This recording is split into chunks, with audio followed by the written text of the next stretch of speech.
Welcome into Wild and Wacky Wednesday here on Main Street Sports Today, presented by the Tennessee Orthopedic Alliance of Columbia. I'm Maurice Patton, and I am frozen, apparently. That's Wade Neely. Wade, I'm going to let you open this thing, and I'm going to bounce out real quick, see if I can come back in and be in a better, more digestible shape. Get you some animation. We love it. Yeah. Good to be with you. Good to be with everybody. Welcome in Wild and Wacky Wednesday edition of Main Street Sports Today, presented as always by our friends of Tennessee Orthopedic Alliance at Columbia. As Mo said, Wade Neely here sitting in the saddle. Big show today. It's going to be wild. It's going to be wacky. It'll even be a little wondrous as we close the show with the weirdest, wildest, and wackiest news from across the globe. We scanned far and wide every single Wednesday to bring you guys some of the news that might have slipped your radar. So stay tuned for that. That's coming up second hour of the show. As we kind of work backwards in that second hour, we will also speak to our good friend at the Nashville Post and the First and 10 podcast. He's the one, he's the only, he's John Glennon. We'll talk all things Titans. May sprinkle in a little Preds, may sprinkle in a little Nashville SC. John covers it all and does a great job for the Nashville Post, so make sure that you stay tuned for that in the second hour. Coming up here in just a matter of moments, we are days away, just a few sleeps from the opening round of the Final Four for the ladies on Friday night, and the men will get cranked up on Saturday. And to help break things down will be our good friend from Main Street Media, the one and only Joe Sullivan. So jam-packed show, busy show, and Mo has returned. So good to be with you and to see that you have taken a cue from the Preds and you are now animated, my friend. Yeah. I came in on the tail end of that last night, and that was pretty wild. I've got to go back and take a look at that, but it looks like it was a lot of fun, even given the outcome, which was probably to be expected. But anyway, Wade has let you know what we've got coming up here over the next couple of hours as we talk local, regional, and national sports topics. And so let's just go ahead and get to it with yesterday's results and today's schedule on the rundown. This is the rundown. Get ready, folks. The rundown is here, and we are off and we are running on this Wild and Wacky Wednesday. And we start with baseball scores from last night. Let's go to the Diamond, and we kick things off with Nolensville defeating Centennial 9-3. Columbia picks up a 14-0 win versus Warren County. Columbia Academy takes care of Webb School 3-1. Cookeville on top of Laverne 18-3. It was Eagleville 1, the Middle Tennessee Monarchs 0. Page with a 7-4 victory versus Franklin. Davidson Academy cruising to a 10-2 win versus Good Pasture. It was 10-0 for Green Hill, who knocked off Gallatin last night. Brentwood topping Independence 3-1. 13 runs to the good for Lincoln County. 13-0 is your final as the Falcons defeat Spring Hill. Loretto blanking Battle Creek 10-0. It was Macon County 6, Station Camp 5. Lawrence County picks up a district victory versus Murfreesboro Central Magnet. 12-1 was your final there. 12-2 was your final as Clarksville Academy knocked off Nashville Christian. Other scores: Oakland picking up a 3-2 victory versus Rockvale. It was Hampshire 12, Perry County 10. Richland blanking Cornersville in the first game of a doubleheader, 5-0. They followed with an 11-1 victory, 2 wins for the Raiders in the Battle of Beaufort Station. Other scores: Siegel with a 3-0 win versus Riverdale. Rossview knocking off Dixon County 1-0, and then defeated Glenbard West out of Illinois 12-2. It was Santa Fe 7-0 versus Culleoka and 11-1 in that doubleheader. 2 wins for Santa Fe there. Clarksville was a 13-6 winner versus Springfield. Stewart's Creek blanking Smyrna 3-0. Summertown all over Mount Pleasant 15-2. It was Ravenwood 3, Summit 2, Sycamore with a 2-0 win versus Creekwood, Tullahoma with a 2-1 win versus Giles County. And finally, we closed. Providence Christian was a 9-5 victor versus University School of Nashville, and Watertown, in a squeaker, defeats Smith County 2-1. In softball action on Tuesday, Wilson Central squeaks by Cookeville 6-5. Columbia Academy with a 3-1 win over Franklin Road Academy. Lawrence County downs Marshall County 14-13. Summertown with an 11-0 win over Loretto. It was Oakland 10, Covenant Christian of Indiana 0. Columbia Central defeats Shelbyville 11-0. Smyrna 14, North Jackson of Alabama 0. North Jackson defeats Stewart's Creek 5-3, and Stewart's Creek defeats Bell County of Kentucky 21-0. On the pitch, Hendersonville with a 4-1 win over Beach. It was Lawrence County doubling up Columbia Academy 2-1.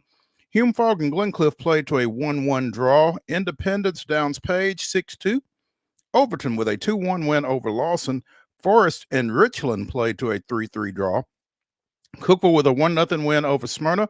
And it was West Creek 6, White House nothing. On the ice, the Columbus Blue Jackets ruined the animation night for the Nashville Predators with an 8-4 victory up in Columbus.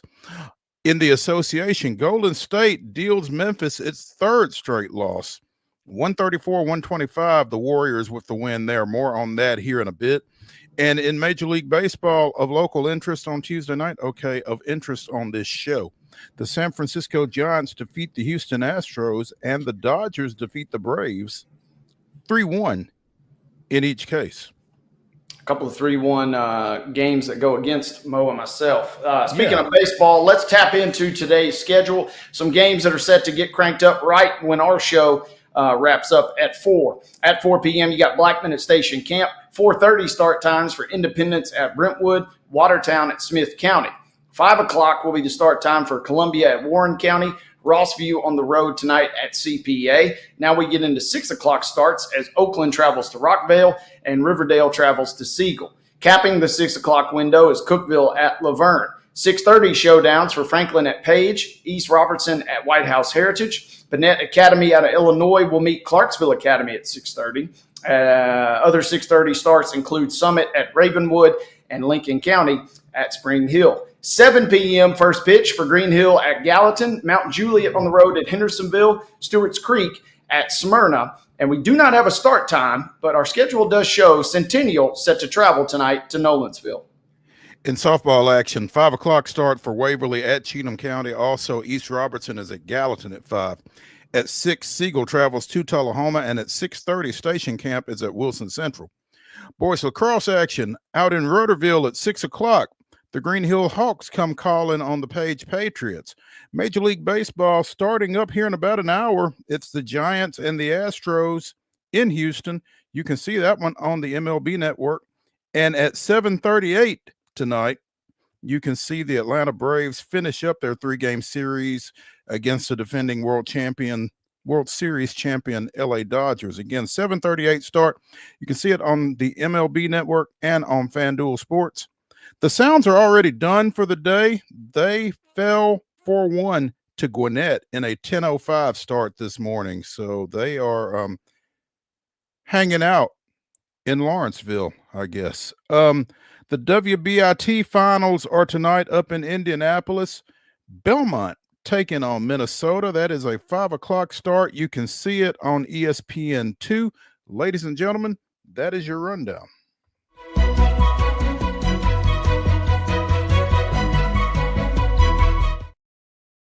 Your top story brought to you, as always, by the fine folks over at Piggly Wiggly in Neely's Mill in Columbia. Be sure and check out their delicious daily deli lunch options available from 11 a.m. until 6 p.m.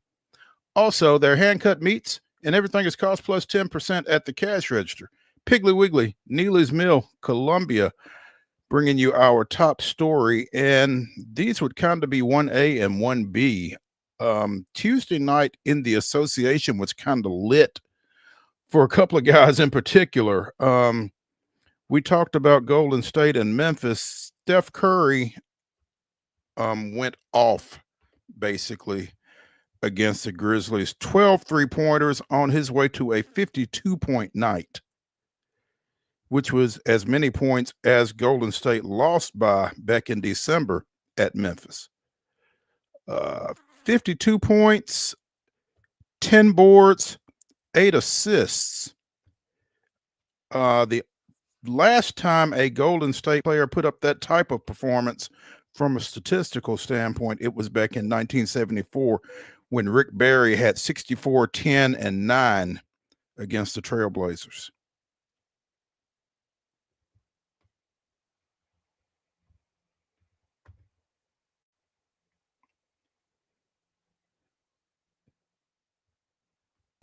It's on mute. Wade, you're on mute. And I know that was some good stuff. Well, it's probably for the best. I was just getting ready to say that, Steph doesn't do this every night anymore. He doesn't even do it more often than not anymore. But he's still got these supernova performances in his bag. And the fact that he goes nuclear against the Grizz obviously is disappointing. But, man, it is so much fun when this guy has one of these performances. It just kind of harkens back, to those golden years and that real kind of MVP run that Curry was on. When you start getting texts in the first quarter and it's like, hey, Curry's got 20. He's got 25 in the first quarter. And it's like, buckle up. He is still capable of those performances like we saw last night. And, man, we just have to kind of savor them. Even though it came at the Grizz expense, you got to savor them because they're few and far between these days. Absolutely. With that night, he moved into 25th on the NBA's all-time scoring list, moving past the logo, Jerry West, for most points scored in NBA history. He also moved into 6th in a tie with Damian Lillard for the most 50-point games in NBA history. He and Dame each have 15. He broke out of a tie with Rick Barry and LBJ, trailing Wilt Chamberlain with 118, Michael Jordan with 31, Kobe with 25, James Harden with 23, and Elgin Baylor with 17. Don't think he's going to catch Wilt. Yeah, only 103 more, and you're right there for Chef. And feels like he probably should have more. Also feels like LeBron maybe should have more than that. James Harden, we saw him, his best years are certainly behind him, but that's a guy that could fill it up. But kind of not surprised, right, that we see Wilt, Jordan, and Kobe right there at the top of the list, just some of the greatest scorers to ever do it. Absolutely. Nikola Jokic saw what Steph said and said, hold my beer. 61 points for the Joker against Minnesota last night. Of course, he had to go double overtime to get his. But, again, 61 points. He had a triple-double. Scrolling down to the deets here, 10 rebounds and 10 assists. The single highest point total in a triple-double in league history. The only two other 60-point triple-doubles were James Harden with 10 boards and 11 assists, and Luka with 21 points and 10 assists. So no great shock.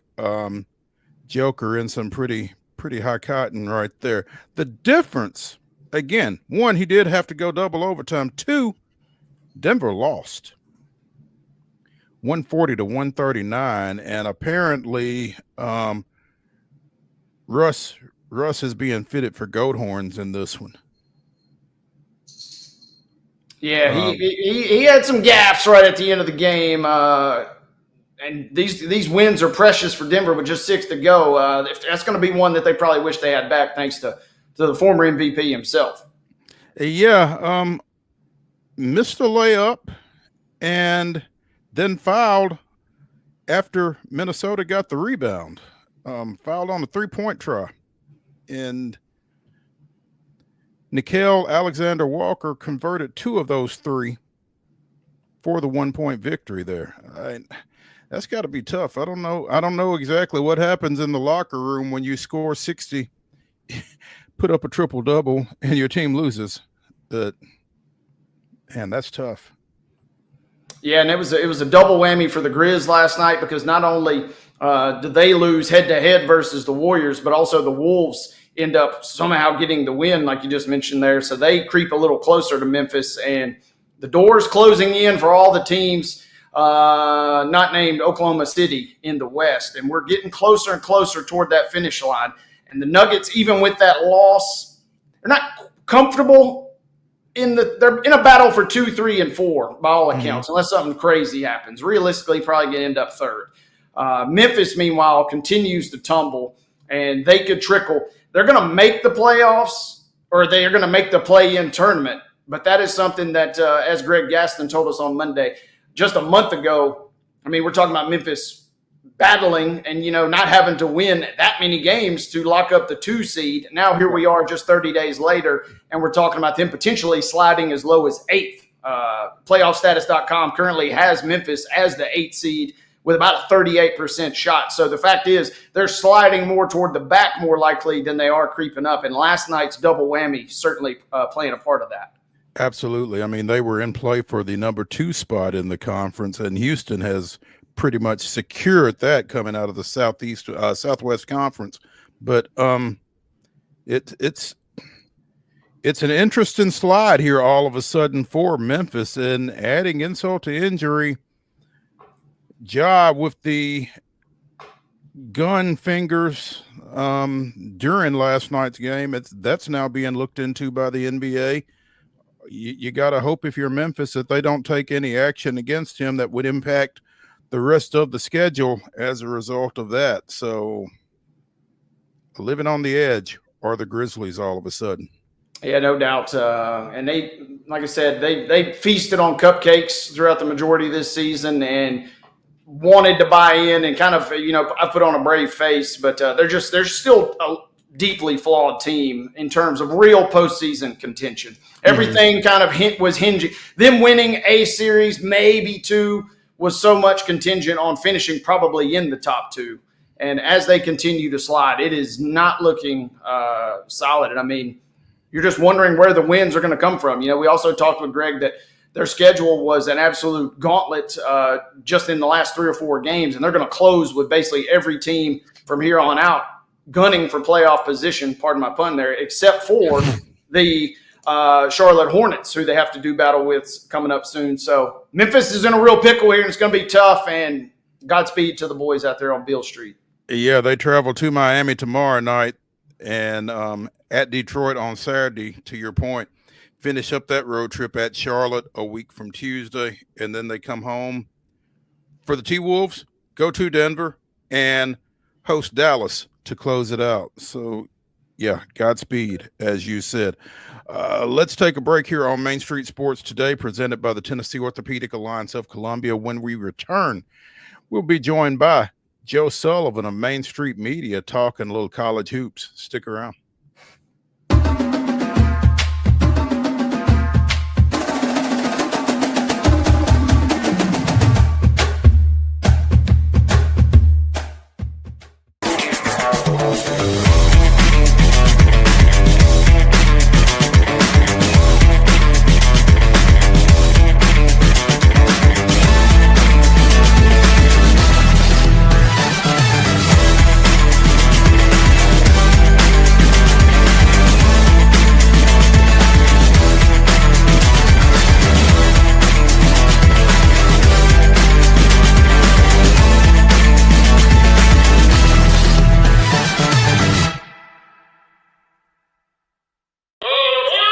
Step into the Lionel retail store at Opry Mills, Nashville, and you'll be captivated by all the magic of the 123-year history of Lionel trains. Whether you're already a train enthusiast or just getting started, Lionel will energize your love for trains. NASCAR fan? Come check out your local Lionel station to learn all there is to know about model trains and die-cast NASCAR collectibles. Visit nashville.lionel.com or call 615-455-9399. Custom Stone Handler supplies over 600 distributors and suppliers with quality stone products. Along with River Stone, we produce and distribute over 100 building, landscape, and other bulk products. Our goal is to provide quality products, service, and partnerships to ensure our customers' success. We firmly believe that the measure of any person or company is how they treat other people and customers. Give them a call at 931-490-4990 or visit CustomStonehandlers.com.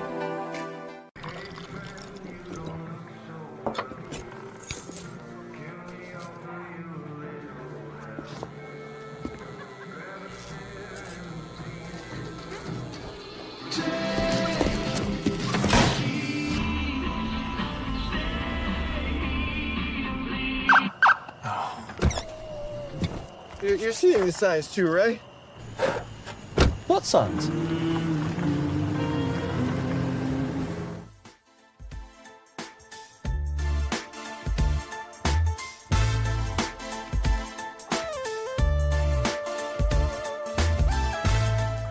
Wild and Wacky Wednesday continues here on Main Street Sports Today, presented by the Tennessee Orthopedic Alliance of Columbia. I'm Maurice Patton. That's Wade Neely. In our final segment, Wade and I will be bringing you the weirdest, wildest, and wackiest news from across the globe. So be sure and stick around for that. Right now, we have joining us from Main Street Media, former Boston Globe sports editor Joe Sullivan, talking a little college hoops. More of the local variety, but we're certainly going to get into some of the events of the upcoming weekend as well. Joe, happy hump day.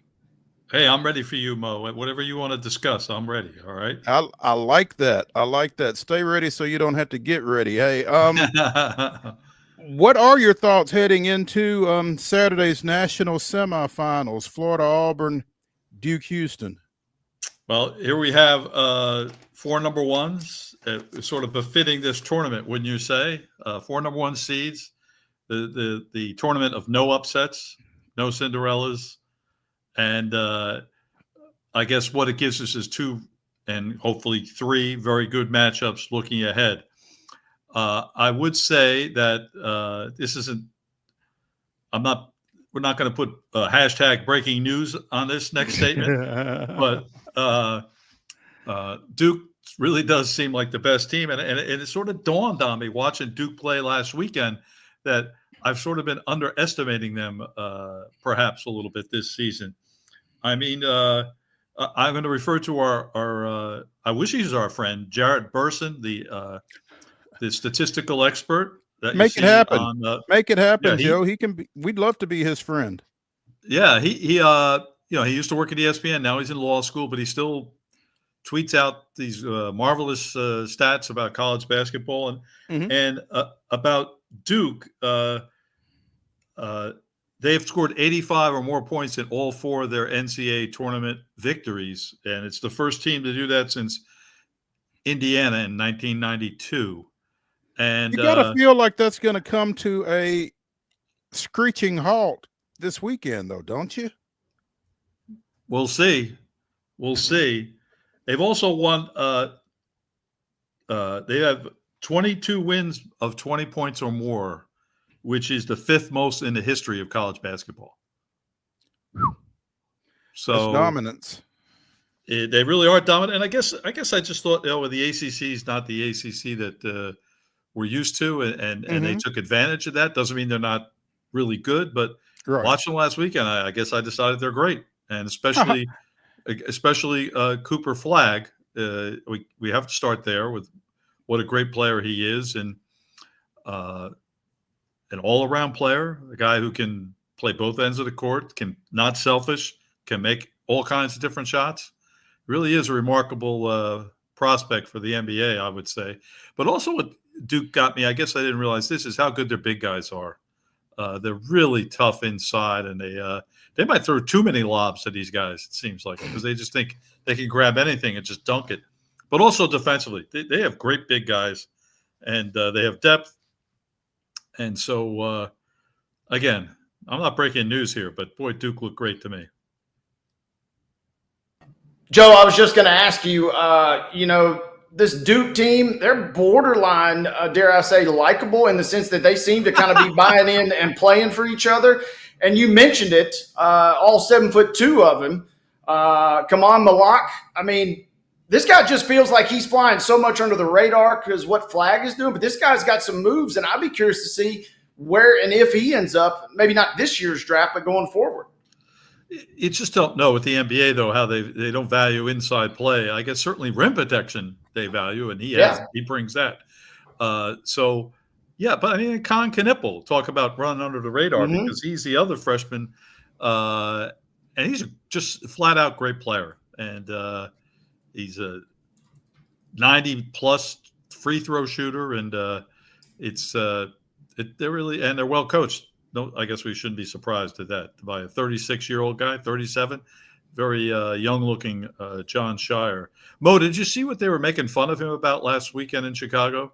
No. So I think this is really funny. So when he, maybe not everyone knows, he was a very good player in the Chicago area, went to Duke, played some professionally, didn't really crack the NBA. But when he played pickup games in Chicago, this was Nick Beverly, the NBA player who's also Pat from that Beverly. area. Oh, sorry. Thank you. Yes. Yes. Sorry, I messed up that first game. Brought this up that when he played in pickup games, they used to call him White Mike. That's when he was so good.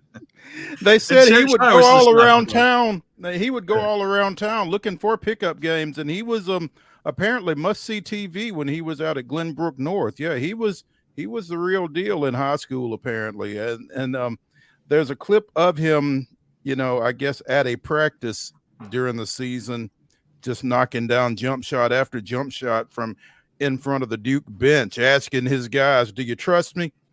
And then he like hit 8 in a row from deep behind the arc. So sounds like he's still got a little game, and he's as impressive to his team as they are impressive apparently. But again, I'm wondering, with the way Houston plays defense and has played defense all year, and I guess maybe I was especially impressed with their win over Tennessee on Sunday. Don't you think Houston's got a little something for them? Well, they're certainly going to play defensive. But I will say this to you: one of Houston's great assets is offensive rebounding, and this is where Duke's big guys come into. Are they really going to give up? Do you think Duke's going to give up a lot of offensive rebounds to Houston? I think that takes away a lot of what they need to be to score enough points. So I have my doubts. Of course, they could just turn the game into a wrestling match if the referees allow it.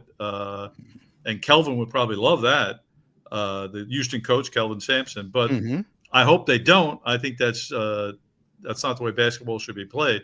But they do have that going for them. And Houston's not big. Their big guys are like 6'9", 6'10", Tugler's 6'10", I guess. Normal size. Yeah, normal size, exactly. Duke's bigger.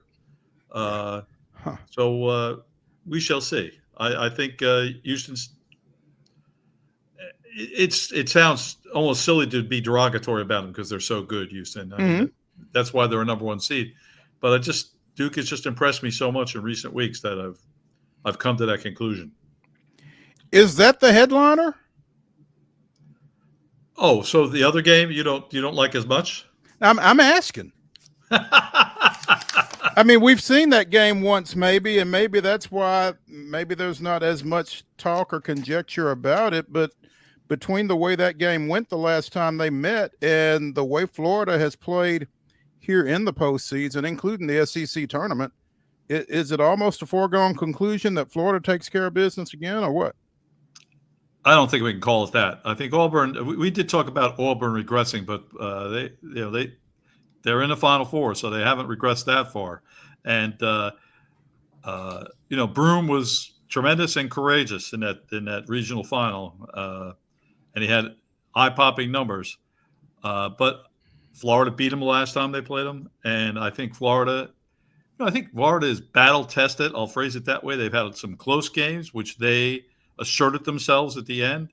And Walter Clayton, I think if it comes down to it and they need a bucket, he's going to get it. He certainly did in the other the semifinals and the regional finals. He almost bailed them out. So, I think we're looking ahead to Florida Duke in this championship game. That's what I would say. That's what Vegas says, at least. Duke favored by 5.5 and Florida favored by 2.5. And Joe, real quick, to wind it back to the Duke-Houston game, I'm also wondering, this gets rolled around a lot. Maybe it doesn't matter as much anymore, but doesn't it feel also like this is the younger upstart, in a sense, Duke program, whereas Houston just feels grizzled and battle tested? Do you think that plays a factor in this game, or are these teams talented enough that it doesn't matter in your mind? No, it doesn't matter in my mind. No, I don't. I think Duke's been through enough. It's fair to say Houston's been through more this season, because especially considering the condition of the ACC. That's a football conference now, I guess, or I don't know, women's lacrosse conference, women's soccer powerhouse, women's house. But it is. I don't think it's a factor here. I really don't. I don't necessarily think so either. And, I heard that kind of bandied about this week, and I just think Duke is the better overall team. I think Houston's defense is clearly better, not a lot, but clearly better. And I think that it's styles making fights. I feel like Duke's going to have enough more offensive firepower to punch through, whereas Tennessee kind of just shot themselves in the foot so early, and there was no coming back. No matter how many times you played that game, it felt like Houston was not going to relinquish that lead, whereas I feel like Duke at least has a puncher's chance if they get off to a slow start offensively. I like to quote Stan Van Gundy here, who I really like when he does games. He's one of the most honest commentators, I think. And, some people, especially the NBA, and when they're talking about the NBA, they talk it being a last minute game, a last quarter game. And Stan Van Gundy says, no, it's a first quarter game. It's a first half game. And he has said that on the air multiple times. And Tennessee and Houston was a first half game. That's when Houston won it, to back up what you're saying. Felt like Tennessee was not coming back from that hole. Felt like it was over early in the first 4 to 6 minutes, to your point there. Kind of getting back now to Auburn and Florida. Do you buy in? Is there anything that Auburn has perhaps learned from catching, whooping from Florida earlier this season? And it feels like both Michigan and Michigan State kind of allowed Auburn to kind of get their swagger back in a sense. Feels like we don't have that same late season Auburn, just cakewalking to a 20-point victory versus Alabama State in the first round. It feels like they have kind of somehow found their mojo once again. I think one thing we can look at is we'll go talk to the big guys. So Florida's big guys have played a key role in this tournament. Condon and Hurd, they've been and they have done well here in spots. Broom is just head and shoulders above both of them. So maybe that's a point. That's an area where, led by Broom, Auburn could really have an advantage. Feels like their guards, their guards are playing at a high level right now too. Yeah, I just hate to. I feel like almost silly speaking negatively about any of these teams. I was looking at you guys trust the Ken Palm ratings? I'm a believer. So this came out this week, that of the top 10 Ken Palm teams of all time, this Final Four is all in the top 10. Since when I say all time, it's the Ken Palm era. So it doesn't go, we're not going back to Phi Slamma Jamma. Boy, thanks, Bail you out. Yeah, we're here for you. We are here for you. Yeah, it was unbelievable North Carolina teams, with Jordan, Worthy, and it's but that's pretty remarkable that all four are in the top 10 all time. All time. Palms rating. And this is wait, are you a Duke hater? Is that right? Do I have that? Proud card carrying member. Yeah, they have the top 3 teams of all time in the Ken Palm era, or all Duke. And ironically, have not won every title in that time, despite having the best teams. So that's why I am kind of curious if that younger team for Duke does run into a little bit of a wall versus a Houston team with a dash more seasoning. I think I'm with you, Joe. I think both of these games are going to be fantastic. I thought these have been the 4 best teams all season long. We've seen some glimpses from Tennessee. We saw some glimpses from Alabama at their best. But it feels like consistently over the course of the season, these were clearly the 4 best teams. Yeah, I think that's accurate. It doesn't always play out this way, of course, but I feel like we're in for a real treat the way that it did play out. Hey, I'm looking. I just want to share one more thing here before we move off this about Cooper Flagg, like how good he is. So, among players who've in 4 games, their first 4 games, 75 points, 20 rebounds, and 20 assists. That's what Flagg has done. And you know who else has done that? I'll tell you. Here are the players who else have done that: Kemba Walker, Derrick Rose, Dwayne Wade, Jalen Rose, and Kenny Anderson. And I think that shows the type of company that Cooper Flagg finds himself in. It's what's interesting about that group is most of them are guards, right? Yeah, right. But also, it's like Kemba and Derrick Rose just like carried their teams all the way through. And Kenny Anderson, they had they had 3 of them in the backcourt. So Kenny was, to me, still one of the best, if not the best, making passes off the dribble. Where he would. A lot of people can make I don't know. He'd be dribbling the ball and then it'd be a great pass. I just think he had an incredible knack with that. And Dwayne Wade carried his team to the Final Four. So this is, that's what they have in common. Very interesting. Joe Sullivan of Main Street Media joining us here on Main Street Sports Today, presented by the Tennessee Orthopedic Alliance of Columbia as we talk a little hoops. Joe, since we last talked, I think Vanderbilt's had a couple of guys go into the portal, Jalen Carey and Jason Edwards. We talked to Blake Lovell yesterday, and he seemed to think that it was 50-50 whether or not they were actually gone or just kind of testing the waters and evaluating some numbers. What feel do you have for their prospects? Well, I think the Jason Edwards situation is strictly a name, image, and likeness negotiation. So I think it's all going to come down to that. It just, after that feel-good season, it just, I hate to be a crotchety old get off my lawn old guy, but like, where are you going? Where are you going to do better, you guys? It's ML Collins. Where are you going to find a better role than what you had with this good Vanderbilt team that made the NCAA tournament?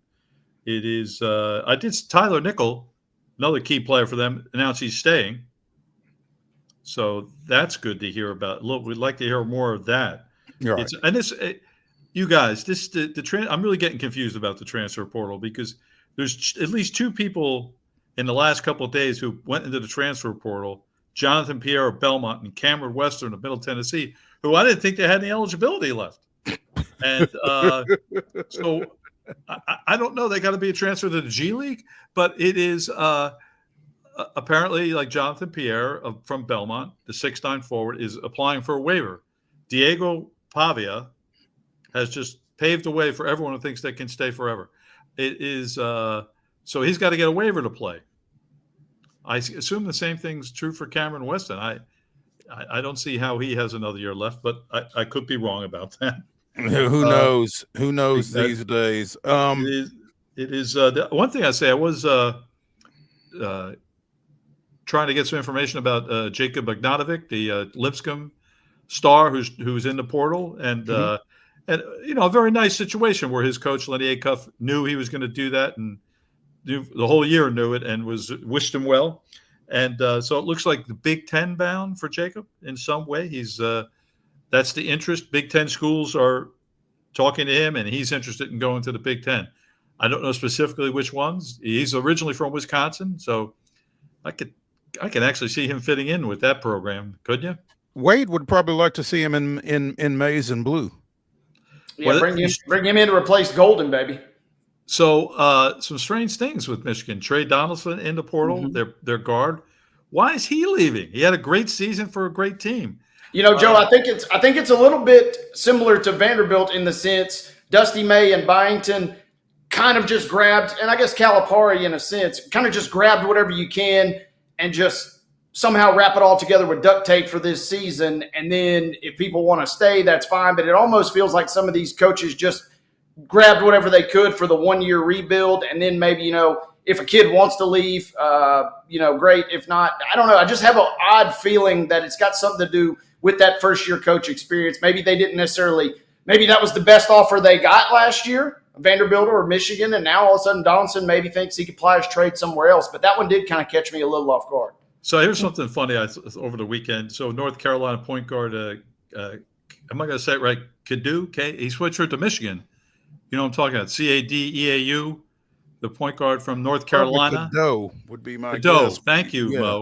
Mo. I don't know what I'd do without you.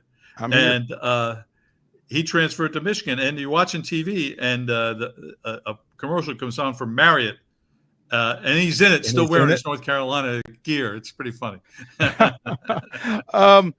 Joe, you mentioned Jonathan Pierre led Belmont both in scoring and rebounding this past season. He's out after coming in from Memphis. Isaiah Walker also in the portal. He of the god-awful shot. 10.8 points, 5.8 rebounds, 2.2 assists. Went into the portal as well. So Casey facing another somewhat uncomfortable offseason, I guess.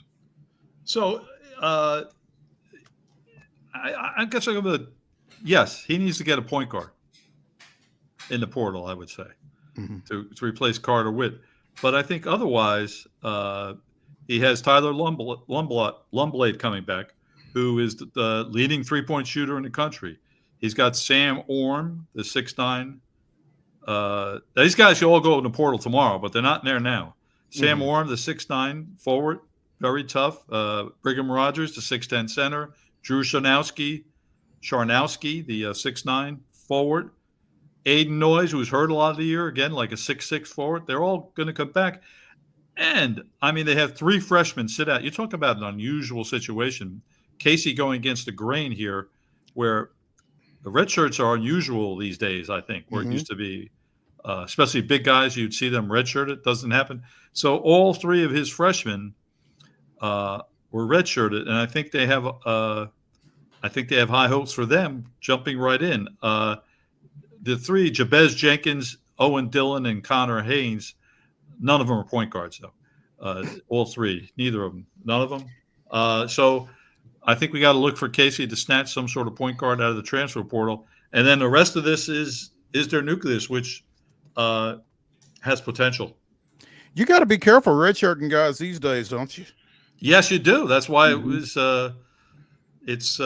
surprising when Casey decided early on. Yeah. And at one point they had injuries with the big guys, and I asked about Owen Dillon is like 6'10". That was sitting down. I said, "Are you going to consider taking off his red shirt?" But they never did.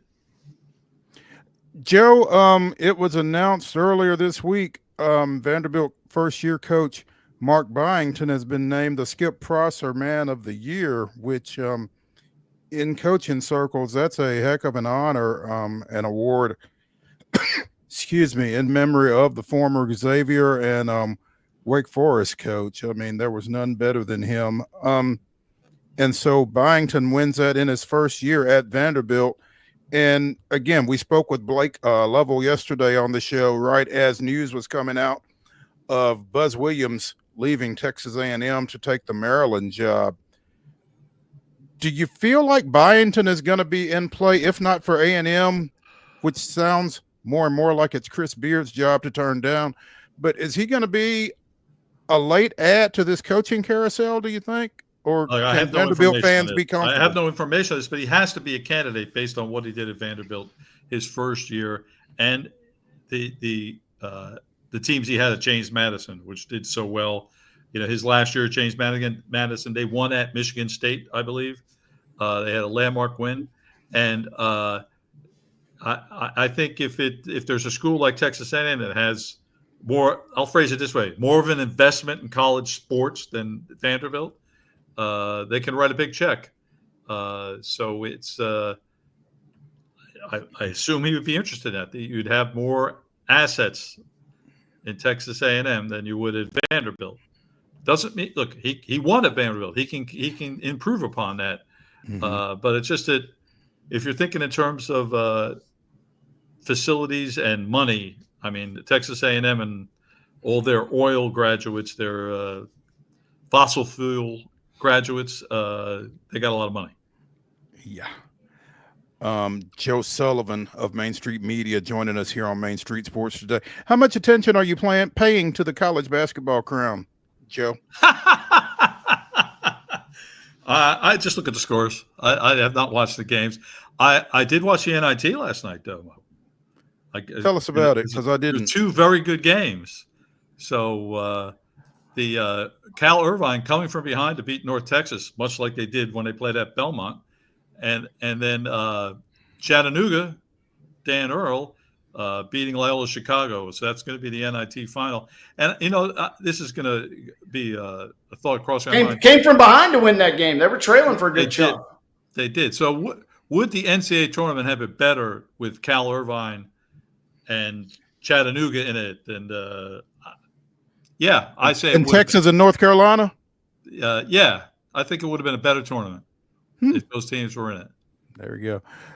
Some of us MTSU fans are keeping an eye on UT Chattanooga for obvious reasons, since they had to go triple overtime at the Glass House to get a 109-103 victory in the opening round of the NIT. That could have been us, but y'all playing, So Yeah. anyway, Chattanooga has squeezed out a lot of close victories in this run to the NIT title game. And Dan Earl's a guy who I think people might look at for a bigger job too. He's he did well at VMI for goodness sakes, and then he's done well at Chattanooga. Good personality, good guy, and they play an exciting type of ball. I like him. Hey, for what it's worth, too, guys, UC Irvine 32-6, pretty good record, pretty good KenPom rating. They're right there in the 60s. But one of those wins was in Nashville versus Belmont earlier this season. Joe saw that, I do believe. Yeah, so Belmont was ahead like 15 in the first half. And then Irvine did what Irvine does is they just pounded the ball inside and they go to the foul line. They shoot as many they're right up among the leaders in the country for getting to the foul line. And that's how they made their comeback against Belmont. Just like making free throw after free throw and getting fouled near the basket. So they were 24 of 26 at the line in that game. Were the Anteaters. Yeah, and that's part of their strategy. They have a 7-footer who's very skilled, and they have a guy who's only like 6'6", Tillis, who still plays inside the arc, old fashioned. Joe Sullivan of Main Street Media joining us here on Main Street Sports today. Joe, you may have noticed that Wade had to dip out for just a bit at the early portion of this segment. Came back with a wardrobe change just for you. Yeah, Joe. I know Joe's got the Everton-Liverpool match on right now. 0-0 approaching halftime, Joe. It's good to have the premiership back, isn't it? The Merseyside Derby, they were gone for like 2 weeks on the international break. And there we have it. Joe, as always, we appreciate it. Look forward to catching up with you next week to kind of recap the events of San Antonio. And Lord knows we'll have something out of the transfer portal by then. Yeah. You'd like to think. Yeah. Hey, appreciate you. We'll talk to you. Thanks, guys. Thank you, Joe. When we continue here on Wild and Wacky Wednesday on Main Street Sports Today, we'll talk a little baseball. Stick around.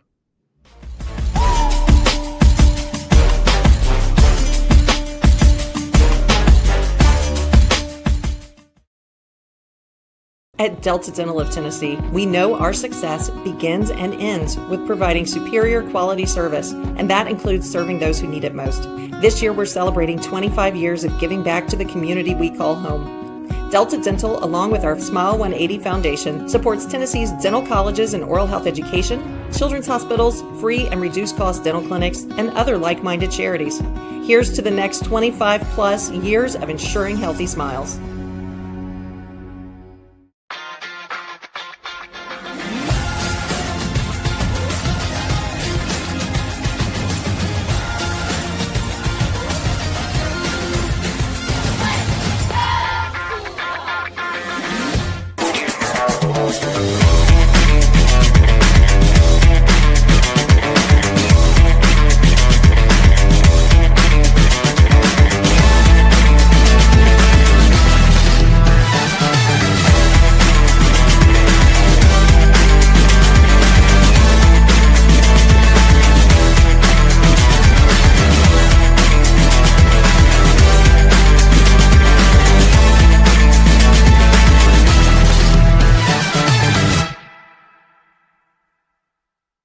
A game without a crowd is just a scrimmage.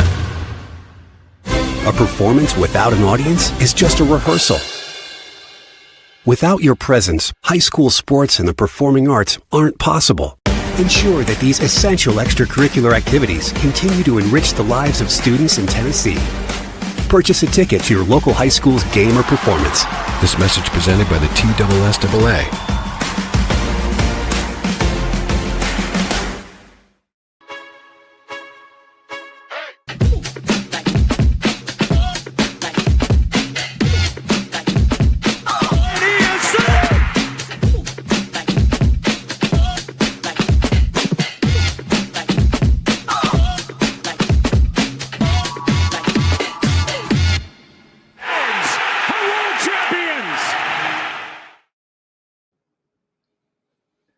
April 2nd, 2015, the Atlanta Braves acquired pitcher Trevor Cahill from Arizona in exchange for minor league outfielder Josh Elander. Cahill made 15 appearances, 12 out of the bullpen, and compiled an 0-3 record with a 7.52 ERA before his mid-June release. That was this day in Braves history. Man, things are getting pretty bleak for April 2nd for the Atlanta Braves following last night's 3-1 loss to the defending World Series champion Los Angeles Dodgers. They are still winless now in 6 games, and we'll talk about the significance of that in a second. But yeah, last night was kind of the Mookie Betts show because his throwing error led to a very early 1-0 Atlanta lead in the second inning. Actually allowed Marcell Ozuna to score on a ball hit by Brian De La Cruz. But Mookie giveth, Mookie taketh away. A 2-run homer off of Chris Sale put the Dodgers up. I think it was in the 6th inning. And that was pretty much the ball game because the Braves cannot score. They have now scored 2 runs in their last 38 innings. And one of them was a gift, it sounds like. And one of them was, yes, unearned. And Mookie got that one back. So, again, 0-6 are the Braves. 2 runs in their last 38 innings, and they play at 7:38 tonight, as we mentioned during the rundown. Bryce Elder getting the start in place of Ronaldo Lopez, who it was announced will undergo arthroscopic surgery to see what's going on with his right shoulder. It's expected to miss at a minimum the next 6 weeks to 2 months. So Bryce Elder going against Blake Snell, the 2023 National League Cy Young winner. Snell 1-0 with a 3.60 ERA. Elder coming up from Gwinnett to make this start. And desperate times call for desperate measures. No team that has started the Major League season 0-7 has made the postseason. Only 2 teams that have started the year 0-7 have finished above 500. And fans of both those teams are here with you at this moment. The Atlanta Braves did so in 1980, and the Houston Astros did so in 1983. No other team that has started 0-7 has made it to the playoffs. So either the Braves need to win tonight or they're going to make history. I was just getting ready to say, for what it's worth, Fangraphs.com, if you're a real sicko and want to look at this, the Braves technically on Fangraphs still have a 72% chance to make the playoffs, according to their measures. All these other teams, the Pirates with just 1 win, they're at 11%. The Rockies, man, tough love for the Rockies. They're at 0.0, which is mathematically impossible. You at least got to give them 0.1. Maybe they just cut off an extra 1,000th of a percentage point there. Even the White Sox got a 0.2% chance. So, the White Sox have pitched pretty well, apparently. I saw a graphic to that point. Their starters have kind of been nails, which is somewhat similar to the Braves for the most part.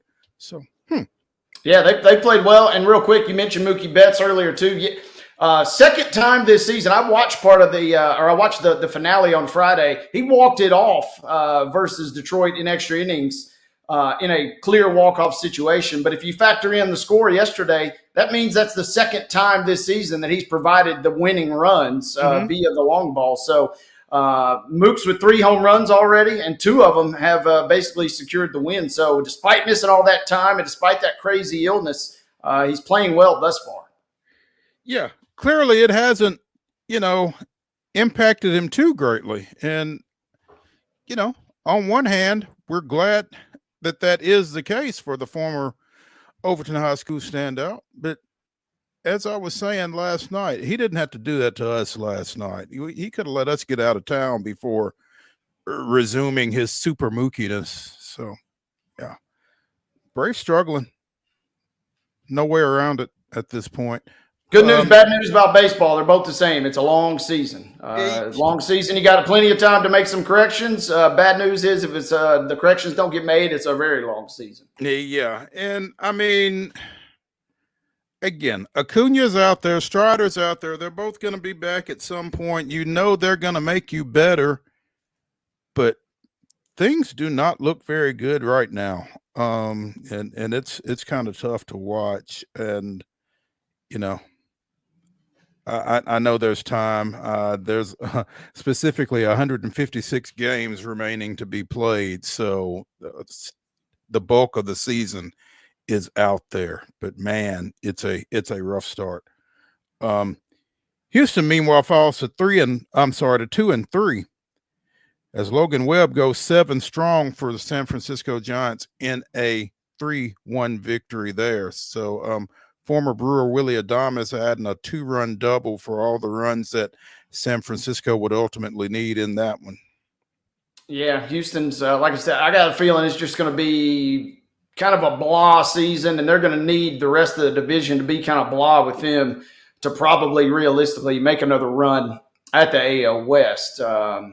And with Texas, who was kind of the favorite coming in, some would say maybe perhaps Seattle.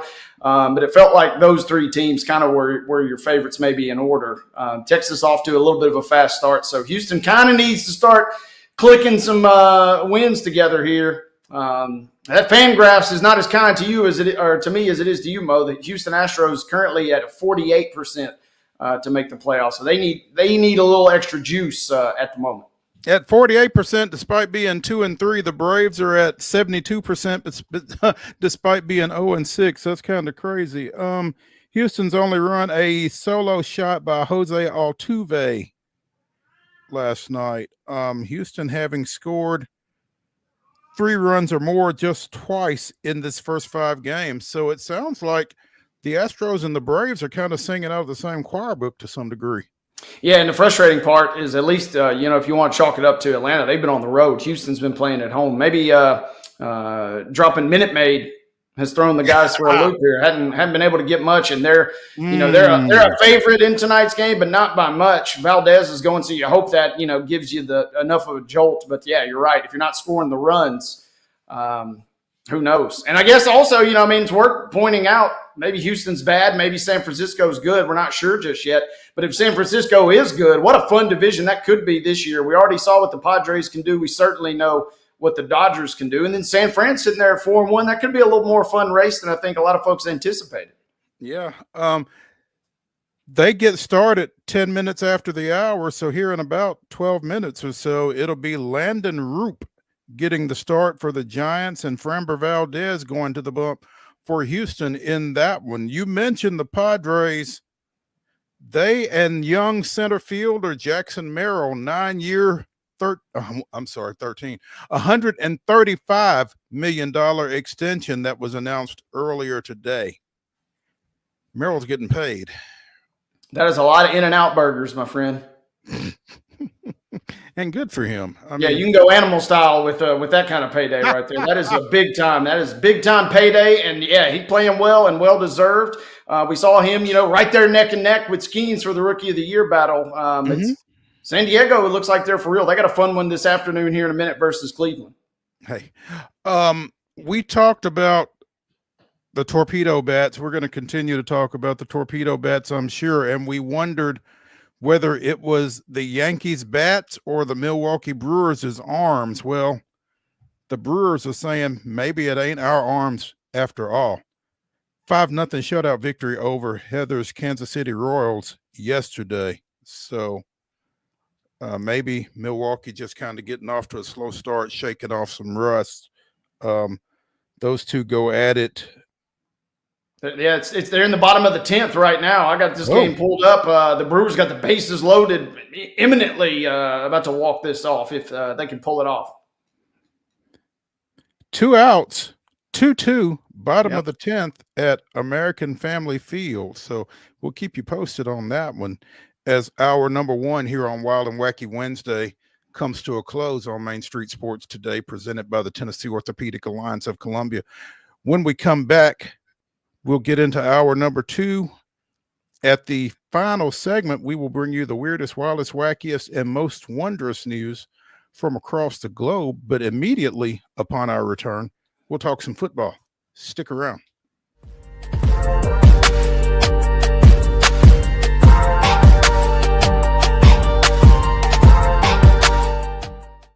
Hi, I'm Dr. Vilay Saisuka, CEO and founder of Premier Foot and Ankle Centers of Tennessee here in Murfreesboro.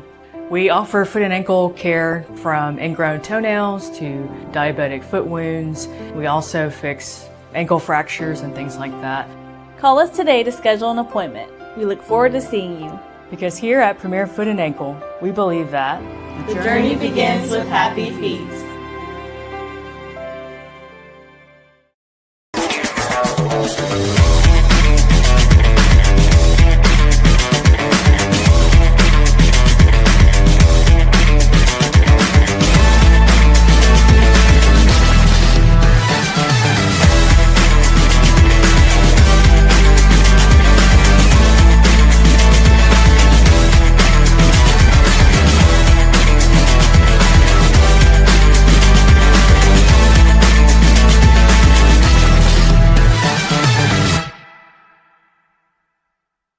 Jones & Lang Sporting Goods here in Columbia has been outfitting teams, officials, and anybody else from T-ball to college for 50 plus years. Be sure and check them out at 931-388-8060 or online at jonesandlang.com. Jones & Lang Sporting Goods, the look of a winner. Zion Christian Academy, zioneagles.org or 931-388-5731. You can schedule your appointment. Go tour their campus. It is beautiful over there, and you're definitely going to want to see it. Again, it's zioneagles.org. Give them a call, 931-388-5731, and schedule your tour today.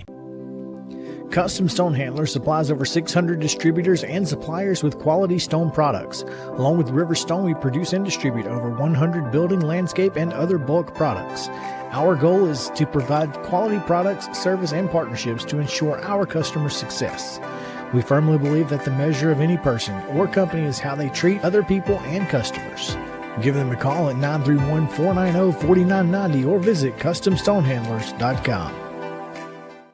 Piggly Wiggly, located in Neely's Mill Shopping Center, is Columbia's locally owned and operated Cost Plus 10 grocery store dedicated to serving the community with low prices and smiling faces. Piggly Wiggly offers fresh, hand-cut meats daily as well as daily hot plate lunches from their deli counter.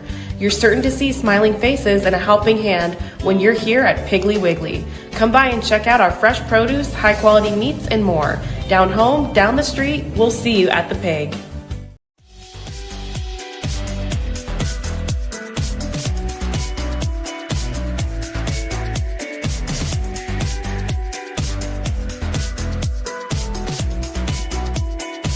Wild and Wacky Wednesday continues here on Main Street Sports Today, presented by the Tennessee Orthopedic Alliance of Columbia. I'm Maurice Patton. That's Wade Neely. Let's talk a little football. And one of the things we like to say here on Main Street Sports Today is we go from preps to pros. Going to preps, former Blackman High School football coach Chandler Tygard apparently will not have his contract renewed at Cleveland High School after leading the Blue Raiders to a 13-9 record over 2 seasons, and a berth in the 6A playoffs each of those seasons. Stephen Hargis, friend of the show with the Chattanooga Times Free Press, reporting this development here within the hour, actually. Again, Cleveland went 7-4 this past season, falling in the first round at Science Hill by 2 points after starting the year 5-0. Again, 13-9 in 2 seasons after going down there from Blackman. He is apparently one of 7 candidates for the head coaching vacancy at Niceville High School up in the Florida Panhandle. Niceville has won 64 games in the past 6 seasons. Not really sure how that came about, that opening, but Tygard is on the interview list for that. Again, 38-31 is Tygard's career mark. He spent 2 seasons at Blackman. He was at North Jackson in Alabama for 2 seasons prior to that. Interesting because Tigert is a guy who has moved around, and Cleveland has kind of looked for stability since Benny Monroe retired. So it's just an interesting move. It kind of sounds like maybe they got upset that he was interviewing down at NASHVILLE and just said, you know what? I hope you get it. I don't know. I mean, that's just a quick off the cuff reaction on my part, but 13-9 with the first win over Bradley Central in 9 years. And in that community, that's pretty significant, but he's out at Cleveland. Yeah, I'm like you. Kind of feels like something's up. I don't know if there's hurt feelings. Don't know if there's a breach of contract or what the deal is, but certainly feels like that team. Giles County played down there a couple years ago, and you could tell even in kind of some leaner years back in 21 maybe, I think, that they still obviously are yearning to get back, to those glory years, the early 90s where they won 3 in a row. So, I mean, they kind of are very prideful, and they're kind of just in a weird spot, seeing some other teams around them have some success, and they kind of, man, it's got to be frustrating. You feel like you kind of building in the right direction, and then poof, things have kind of gone back up in smoke, and we're sitting here first week of April. We'll be talking about spring ball for high school here before too long, and I mean, they kind of need to hopefully continue that stability there to try and keep up with everybody else around them. Benny Monroe, again, who led Cleveland to those 3 straight 4A state championships, 93, 94, 95, retired after the 96 season. Since then, Cleveland has had 7 different coaches, and they have won 10 or more games just once. They went 10-4 and advanced to the state semifinals in 2013. Again, 7 different coaches over that stretch, including former Brentwood High coach Ron Crawford, who's now an assistant out at Christian Brothers with his son-in-law, Thomas McDaniel. So Cleveland's still looking again. That's a really storied program. They've had a lot of success. It's kind of surprising that they have kind of had the revolving door at the coaching position that they have here of late. But I don't know. Maybe they are just trying to recatch lightning in a bottle that they had there with Benny Monroe. Bradley Central and now Walker Valley as well down there have probably kind of impacted some of that athletic availability to that program. And times change. I don't know. They might be chasing something that ain't there, but Chandler Tigard is out at Cleveland. So let's talk a little NFL. Again, preps to pros. Some rule changes are going to be on tap across the NFL for the upcoming season. And as much as folks wanted the tush push to be gone, we'll still be seeing that in Philadelphia and other places, I guess. But I guess one of the big moves to me is touchbacks are now going to come out to the 35. So, I mean, directional kicking, having that big leg isn't necessarily going to be the bonus that it once was when you were starting at the 20 on kickoffs. You can't just reach back and boom it through the end zone. They're going to put it at the 35, and all of a sudden teams are like 2 first downs away out of scoring position. So that's going to change some strategies, you would think. Yeah, and I think, this is still kind of – they've been tinkering, it feels like, for the last couple of years to get that, with the new kickoff rules. They've been tinkering to trying to get the formula just right, promote the excitement, see that play kind of come back to as safely as it can to its glory years, I guess. And that was the thing, right? They were landing shot, or they weren't getting in the landing zone. The kickers were just booming it out of the end zone. And so by moving it up 5 yards from the 30, if it goes out of the back, maybe it's a little bit of an enticement to now try and get it in that landing zone. So the strategy, right, is you want to get it in the landing zone and then stop the guy shy of the 35. In a perfect world, even stop him shy of the 30. kind of just tinkering, trying to get that formula just right. It still just feels kind of weird and awkward. And maybe this year it'll finally look a little bit better. But that will be something to keep an eye on during special teams play for sure. And I think you hit on something when you said, do it as safely as possible, because, they created the landing zone and the kickoff rules that we have now, trying to make returns a little safer. Well, what's safer than not returning it at all? But now you're penalizing the kicking team for kicking it through the end zone and taking the return out of the game entirely. So, it kind of feels like the NFL doesn't quite know what they want as far as that goes.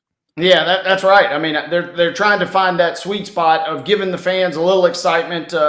No free concessions in the NFL, but that'd be your perfect time. If more often than not is to go make a run is during kickoffs. But you want to get fans in the stands. More importantly, you want to have people tuned into the television during the kickoff. That is the ultimate time to make a restroom break or to go run or change the channel real quick.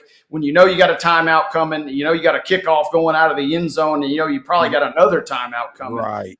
Getting some extra little juice in there, but as safely as possible, or at least quote unquote safely as possible. That's what they're really trying to go for. We'll see if this works.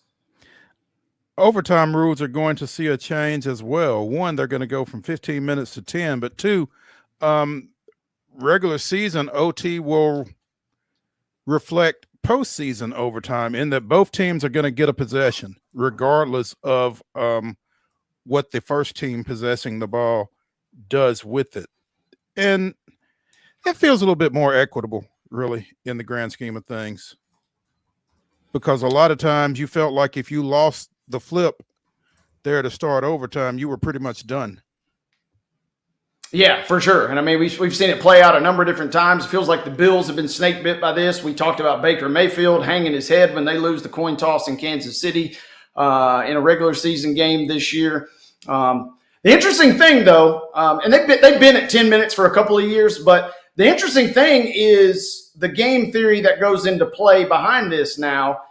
I got a feeling, and everybody loves to complain about just anything in general, but I feel like the complainers will be out, because I got a sneaky suspicion by going and being able to match a touchdown. If you have a team that has a long touchdown drive and then you match with a touchdown, there may not be but 2-3 minutes left in general. I feel like we might see an extra tie or two that we normally don't see. So they're going to keep things equitable, which I like, and I think is probably the right rule. But I do feel like we maybe see an extra little 17-17 or what have you at the end. You know what this sets up for, though, is in a couple of years, once we see a few more of those ties like you talk about, we come back and the second overtime is sudden death. So. I mean, yeah. Wouldn't be nothing the NFL would do would shock me at this point. Player safety is definitely the buzzword that everybody uses. But I mean, if you're going to cite player safety, there's nothing less safe than having them go out and play a full quarter and then extra for a regular season game. But in American sports culture, as I'm sitting here watching Everton and Liverpool still tied 0-0, the tie is just such a weird and ugly concept. But, I mean, at some point, if you played 70 minutes of football and you still can't decide a winner, I mean, in my opinion, it should be a tie, as long as both teams are getting the ball. Now, what I'll be curious is if a team goes on an 8-minute touchdown drive, and then your team's got, a minute 55 to get down the field and try and score. It does feel like you're getting shortchanged a little bit, but them's the breaks, baby, I guess. That's where that coin toss, this is the key thing, too. Do you win the coin toss and now elect to receive the ball automatically? Because in theory, you want to take it second, just like at their traditional kickoff. If a team scores just a field goal, you can win with a touchdown. Or if you're thinking wild and going for two, that a two-pointer could potentially win the game for you there. So I'm curious to see how this changes game theory from the coaching standpoint as well. You're right. Apparently, chips and electronics and Hawkeye technology will be accounting for first downs beginning next year. The system was tested this past season, and the league is now comfortable with using Hawkeye full-time for measuring first downs. So I guess the chain gang is is in in danger. The chain gang is an endangered species. It'll still be on the field this year to serve as the backup crew in case there are any issues with the new technology. It's going to be weird watching a football game and not seeing the chains. And maybe they'll still have the sticks as a visual for where the first down is, but it sounds like the chain gangs are in the process of either going away or evolving into something else. Yeah, I've said this before and I'll say it again. I don't like this. I'm all in favor of getting the calls right. But, man, just something fun about having a massive play in a crucial game being decided by, a couple 50, 60-year-old guys just waddling all the way across the field and stretching out the sticks. I live for that moment right there. But I do love the fact they're still going to be on the sidelines. I'm kind of surprised because it felt like Sony was not really wanting to play ball with the NFL with that Hawkeye technology that they use to absolute perfection during tennis and in some select soccer leagues. It felt like for whatever reason, the NFL was not going to be able to pull that off. So props to them for coming to an agreement. They're going to use 6 different 8K cameras. I can't even get a regular 4K broadcast to work half the time. So, you got 6 8K cameras. I do think it could potentially speed up the game, which I like. But, man, I do miss the guys rolling across the field just to stretch them out a little bit. Here's my thing, though, Wade. I don't know what the measurement is going to necessarily change. 10 yards is 10 yards, whether it's a chain attached to 2 sticks or whether it's Hawkeye. The key is the spot, not the measurement. That's true. And the NFL is claiming, this will save 30 seconds. So, maybe it just comes down to simply them wanting to speed it up. But it also feels like maybe there's just the illusion that they're getting it more accurate. Because you're right. It does come down to the spot, unless our chain gang operator, has had a little grandpa's medicine on the sideline. And maybe he takes an extra step one way or the other. And, you come up just a link short. But it feels like this will probably be a nothing burger, but I kind of miss seeing the guys. I'm glad they're at least going to be out there in some capacity. I will tell you that, and you've seen a lot of high school football games, and I've stood alongside a lot of chain gangs over my career, and I can see where, Hawkeye at the high school level, that would be eye-opening right there. But I don't think we're going to see that. But it'll be interesting to see what happens with this at the NFL level. And if it maybe saves a little time, then I guess that's great. Throwbacks. Your favorite team can wear their throwback unis 4 times a year. That's up from 3 previously, which becomes really interesting since the Titans have said that they're going to wear their regular unis every game this year. No throwbacks, apparently. For them. Yeah, I'm mixed feelings on this because I feel like the whole point of the throwbacks is the novelty of it and the fact that you're rolling them out more, the fact that they're being advertised more. I don't like that as much. I don't want to see the Bumblebee Steelers 4 times a year. I want to save that for that one random game where I flip it on and I'm like, who in the hell's out here playing? Oh, yeah, it's the Steelers. They're wearing these godforsaken uniforms. But, I get it. It's all marketing, right? You got a chance. You got 4 more cracks to stock that team store that day with items for everybody to get in. And you don't want to see the Oilers except when they're playing the Texans, right?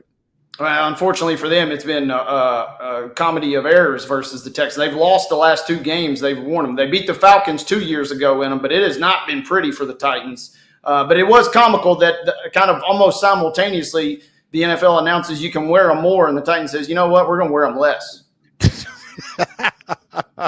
Finally, replay assistance has been expanded for the purpose of assessing penalties. They can now go back and check replay for face masks and other such stuff. Face mask, horse collar tackles, tripping / running into or roughing the kicker, and hitting a defenseless player. Those can all now be overturned by the booth. Okay, so it sounds like they can only use it to overturn, but not to assess, which is interesting.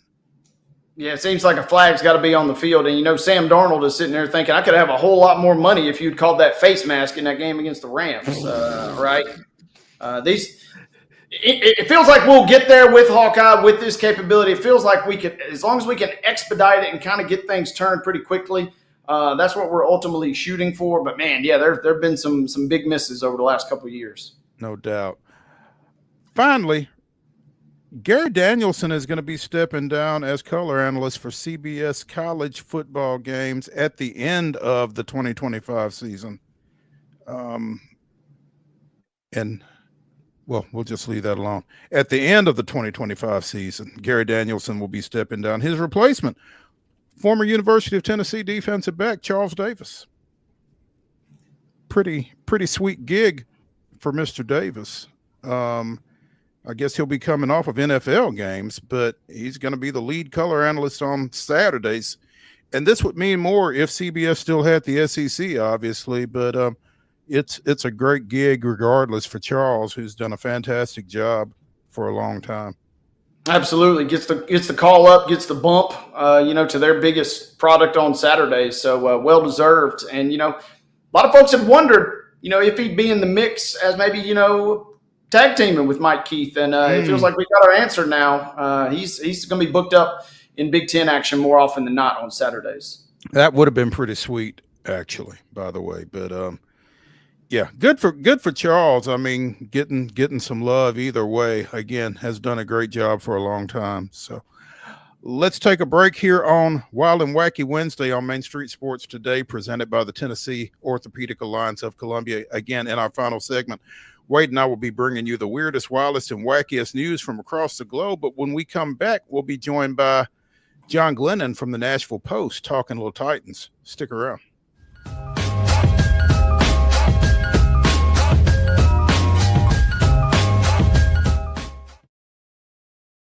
Hi, I'm Riley, a certified physician associate here at Premier Foot and Ankle Centers of Tennessee. We have a couple locations, Murfreesboro, McMinnville, as well as Franklin. We treat people of all ages. We're excited to get you back on your feet and hope we can help you today. Call us today to schedule an appointment. We look forward to seeing you. Because here at Premier Foot and Ankle, we believe that the journey begins with happy feet.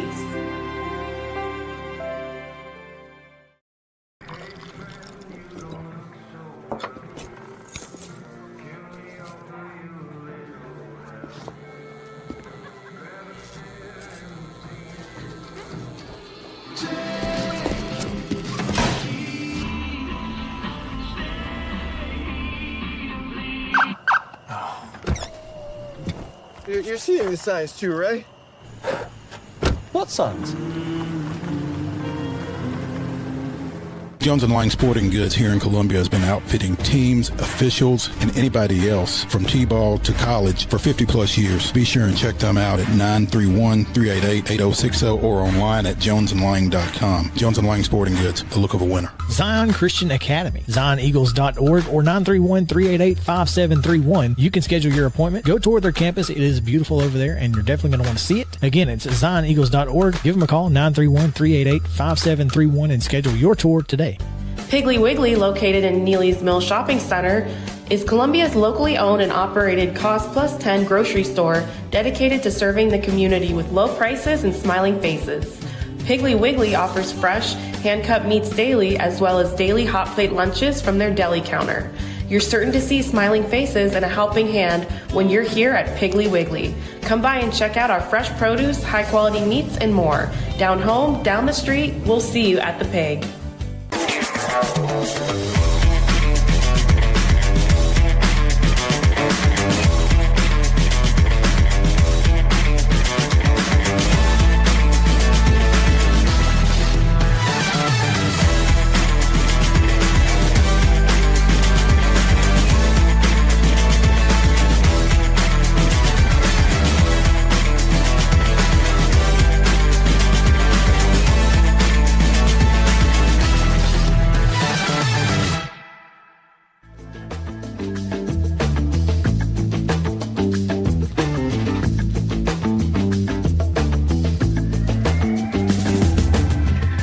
That's Wade Neely. I'm Maurice Patton. This is Main Street Sports Today, presented by the Tennessee Orthopedic Alliance of Columbia. It's Wild and Wacky Wednesday. In our final segment, we'll be bringing you the weirdest, wildest, and wackiest news from across the globe. Right now, speaking of wacky, it's Mr. Wahoo himself, University of Virginia graduate John Glennon of the Nashville Post, joining us here on Main Street Sports Today. JG, good afternoon. Good afternoon, guys. How are you doing? We're doing well, man. Appreciate you taking some time with us. What prompted me to reach out to you yesterday afternoon, John? You've got an article up on NashvillePost.com. Credit Titans for correcting mistake made in Latham evaluation. Team saw first-round pick as left tackle, but wound up spending big at same position. Getting J.C. Latham back over to the right side, it feels like a logical move since that's where he played his entire collegiate career at the University of Alabama. Maybe it was a little bit of an over projection, thinking that left, right, what's the difference? But when you had the folks sign off on it that did with the Titans, you felt a little bit more comfortable with it. My question, John, is, was it a mistake, or was he just a rookie in a different league? I tend to think it was a bit of an overprojection, as you referenced there. I think the idea was that J.C. Latham was going to be the left tackle, not only for his rookie season out of necessity, but long term. And, of course, one of the first reasons is normally you wouldn't draft a guy who you consider like a long-term right tackle with the 7th overall pick of the draft. Left tackles, generally speaking, are a little bit more valuable, tend to go a little higher in the draft than right tackles do. And I think that was the case for the Titans. And I don't think, the Titans planned on drafting J.C. Latham and then spending $82 million on a left tackle the following year, to fill that same left tackle position. So, as I wrote, I think, credit to them for not trying to pound, what might be kind of a square peg into a round hole again and again and say, if it was Brian Callahan saying, no, he's our left tackle, we're going to stick with that. Instead they're saying, okay, he was not a terrible year for J.C. Latham at the left tackle. But maybe less than what was expected. So I think good on them for saying, let's move him back to where he played every single, or played, say, 95% of his snaps at Alabama. Let's bring in Dan Moore, the free agent, who has played all of his snaps in his career at left tackle. And you make a couple positions better that way. Now, how good is Dan Moore going to be at left tackle? That's another topic as well. But yeah, I think they picked J.C. Latham thinking he was going to be a long-term left tackle. So the move over, to me, seems like a little bit of a recalibration there. And John, I'm kind of curious, is this also, I guess I'm trying to figure out how to phrase this. By moving Latham, does it feel like the Titans kind of also realize, hey, his ceiling at this familiar position is much higher? Yeah, we could have maybe got by, but we kind of would have been shortchanging a little bit. And then you'll take what you get from the left. I mean, is it kind of, I'm trying to just figure, I guess, the calculus about making this whole thing kind of work across the line, because it feels like if you maximize one side, you're okay with, mediocre, no disrespect to anybody on the other side. But if you're kind of going to be average on one and average on the other, I'm curious where that balance maybe lies in your mind. Yeah, I think what they're hoping is that they have made both tackle positions better with this. Obviously, right tackle was a disaster for the Titans last year. Revolving door, they went through 3 or 4 different guys. Most of the time it was Nicholas Petit-Frere and just really, really struggled last year. So I think that the Titans are saying with this idea of signing Dan Moore, left tackle, are saying, okay, we can now be strong at right tackle. With J.C. Latham there, who was outstanding as a right tackle in college at Alabama. And I think their hope, of course, is that they're also improved at left tackle by signing Dan Moore. I'm not sold yet whether Dan Moore is a better player at left tackle than J.C. Latham might have been moving forward, but that is their hope anyway, because he certainly has experience there. Some of the numbers last couple of years were not great for Dan Moore. You know, he allowed 12 sacks last year, had some rough pressure years in the AFC North, but they're hoping that they get Bill Callahan doing some work on him, and things will get better. I think that's the big question, though, is did they get better at left tackle? We know they got better at right tackle now that Latham is there.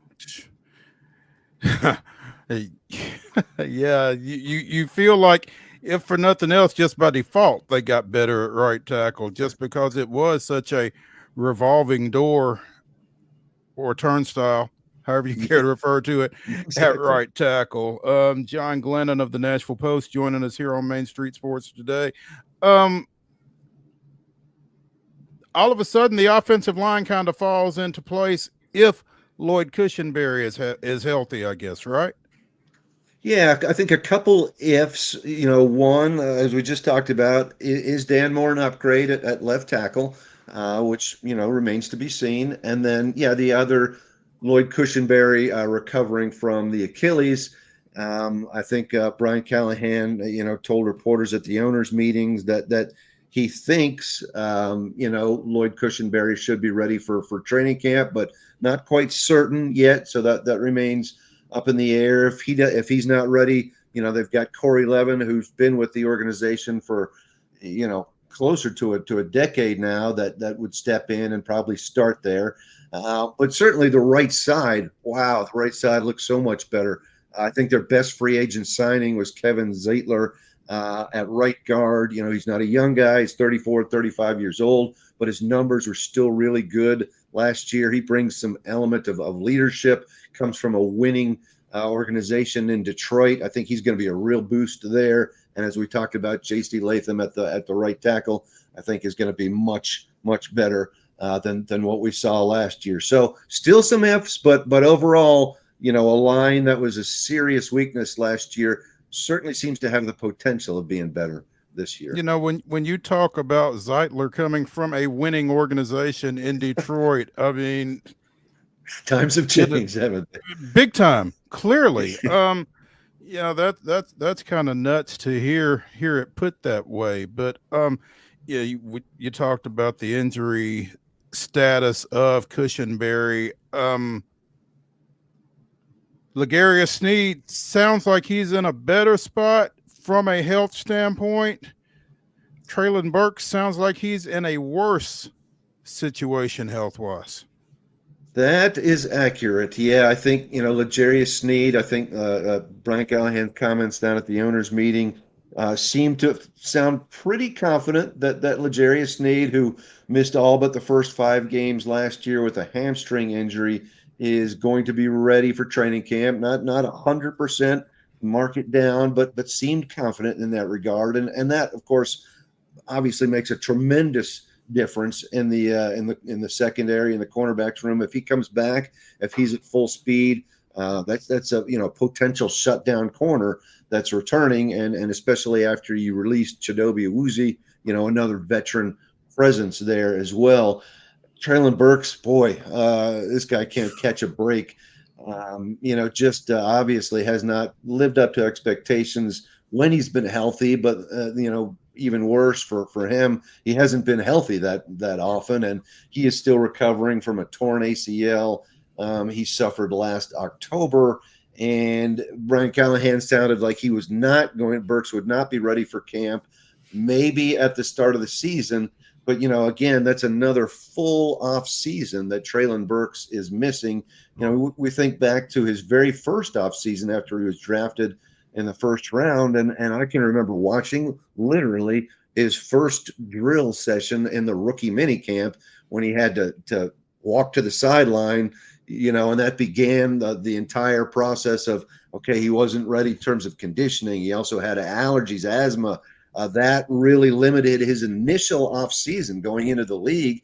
And then so many different injuries and setbacks over the years. I can remember a couple years ago up in Minnesota when they practiced up there, he hurt his knee, and that held him out for almost 2 more weeks again during training camp when you get a lot of practice work done. So he's just had a difficult time staying healthy for any length of time and really getting in any kind of consistent routine chemistry with quarterbacks. It's been a challenge for him. So 4th year, of his deal, and if it doesn't happen this year, could be the end for Traylon Burks with the Titans. And John, is everything magnified with Burks in particular, given the trade that was made ahead of his arrival? I think you're 100% on there, because that was probably the kind of the defining moment of the decline of the Titans, if you will, was that trade of AJ Brown. When John Robinson, apparently didn't feel like he was going to be able to re-sign AJ Brown, or didn't want to re-sign AJ Brown to a long-term deal, one of the two, and decided trading him was the best move, and sent him at the draft to Philadelphia. And of course, AJ Brown has had tremendous success with the Eagles. Of course, won the Super Bowl last year, and then in the next breath, basically the Titans said, okay, see you later, AJ. Our number one, our 1st round pick this year is going to be Traylon Burks, a big physical receiver out of Arkansas. And it was not too hard to connect the dots and say, okay, they just moved AJ Brown. Here comes Traylon Burks, same type of body, same type of reputation. Clearly they want him eventually, at least, to be the number one guy, the way AJ Brown was. Unfortunately, lightning did not strike twice, and AJ Brown, who was a 2nd round pick, has turned out to have a tremendous career, still in the midst of a tremendous career. And as we said, Traylon Burks not only injured a lot, but even when he's healthy, it just hasn't clicked, and the production has not been there. John, we've talked perhaps more than I think in any other offseason about the Titans and special teams. Is that a function of anything? And kind of just give us a 30,000-foot view. Is this active, seemingly more active for any particular reason, or is this kind of business the Titans are doing here? Yeah, it's certainly they had plenty of work ahead of them after finishing so near the bottom in so many different categories and special teams last year. So they've made a lot of changes. Starting with special teams coordinator. Gosh, all of a sudden I'm losing track of his name, but John Fossil is is the new special teams coordinator, Bones Fossil, and highly experienced guy. I think that's a great addition by the Titans to fill that role. And we've seen changes at the various positions too. We've seen them part ways with Ryan Stonehouse, the punter, bit of a surprise. But some of the numbers went down when he came back from his injury last year. They added Johnny Hecker, longtime punter. They made what I consider a little bit of a questionable move in adding Joey Sly, the kicker, as opposed to re-signing Nick Folk, who was unbelievably accurate for them the last couple of years. Joey Sly, younger and probably a more powerful leg, but if that leg isn't accurate, what good is the power? That's basically what they just said to us and releasing Stonehouse, right? Yeah, in some ways, yes. But I think part of the problem with Stonehouse was that power and the old phrase, outkick your coverage. I think there were probably too many times last year that happened. His hang time, Ryan Stonehouse's hang time went down a little bit. Combine that with the fact that the special teams coverage was terrible, and you've got a pretty good recipe for a lot of big returns, which the Titans allowed last year. So, yeah, those are some moves. And then you add they re-signed, I think, a really good re-signing, cornerback Justin Hardy. Justin Hardy may never see the field as a cornerback, may strictly be special teamers, and that's okay. He was a Pro Bowl special teamer with the Jets. He did well in about half a season's work with the Titans last year, so that's good. And then the other special team addition, James Prochet, wide receiver last with the Browns, I believe. He's been with the Browns and the Ravens. But he should be an excellent punt returner. That was a sore spot last year, as Jaquan Jackson, the rookie, just put too many balls on the ground and eventually lost his job there.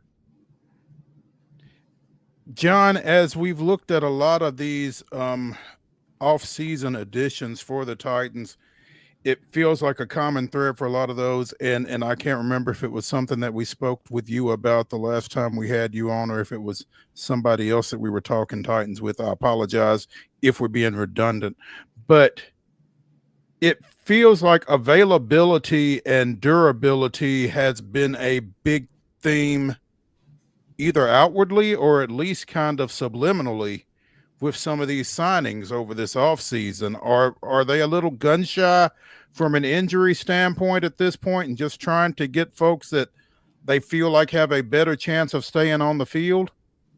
I think so. I think there's truth to that. Of course, obviously we're also talking two different regimes, over the last two off seasons in terms of signing players as well.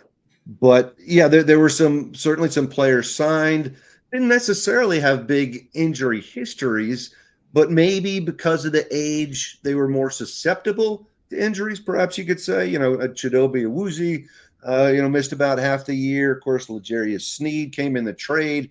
He only played 5 games, despite the fact he didn't have much of an injury history in terms of missing games at all. And there were some other players too. Tyler Boyd, the wide receiver, frequently, was less than 100%, missed a few games. And the list kind of goes on. There were some others as well. And Lloyd Cushenberry missed most of the season. But again, there wasn't a big injury history. Nevertheless, as you say, a real trademark of a lot of these new guys that they have rarely missed games over the years. And that's perhaps best illustrated the safety they signed from Carolina, Xavier Woods.